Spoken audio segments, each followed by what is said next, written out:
much time sitting in alehouses, Zane. We need to get you back to the island and Tillingbrook's tender mercies." Too out of breath to comment, the shorter youth just made a sound that clearly indicated he found that remark utterly lacking in humour, as he quickly wiped perspiration from his brow. He had to hurry just to keep up with his taller companion. The inhabitants of Durbin were practised when it came to dealing with duels, brawling, gang wars, riots, and all other manner of civil disorder. By the time Jommy and Zane reached the corner around which they had seen their quarry vanish, the alarm had outstripped them, and the street leading to the docks was almost deserted.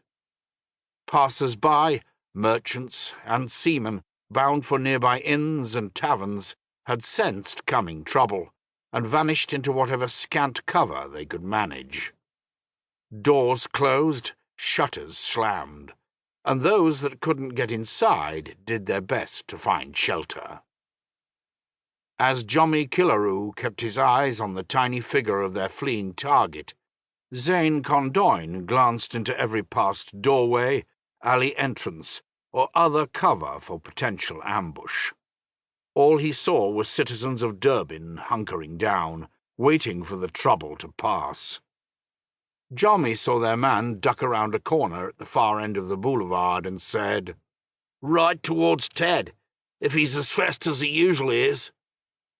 Zane grinned. "He is. Sure he won't escape." For a month, Jommy, Tad, and Zane had been on the trail of this man, an erstwhile trader named Aziz Suri, a desert man from the Jaipur, who was reputedly an importer of spices and oils from the free cities. He was also reputed to be a freelance spy, broker in information, trader in secrets, and a close contact of the Nighthawks, the Guild of Death.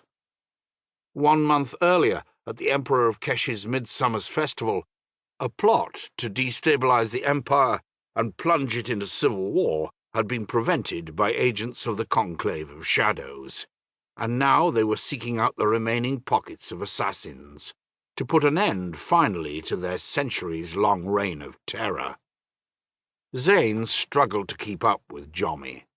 While he was able to run as far as the taller youth, he was not able to do so at his longer-legged friend's furious pace, and maybe Jommy was right. Maybe he had spent too many nights in the alehouse. His trousers had been getting tighter of late.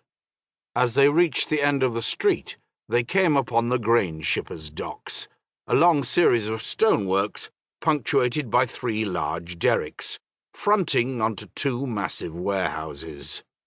From the far end of the dock, Tad ran towards them, shouting, "In there!" and motioning that their quarry had slipped into the narrow passage between the 2 warehouses. Jommy and the 2 younger boys took no pains to hide their approach, for after a month in Durbin they knew this area of the city fairly well enough to know that their prey had dashed into a dead-end alley. When they reached the narrow opening, the man bolted from it, heading straight towards the harbour. The setting sun glinted red off the sea, and he squinted and turned his head, raising his hands to shield his eyes. Jommy reached out and got just enough of a grip on the man's arm for a second to turn him completely around. The man flailed his arms, tipping off balance, as he vainly sought to keep his feet under him.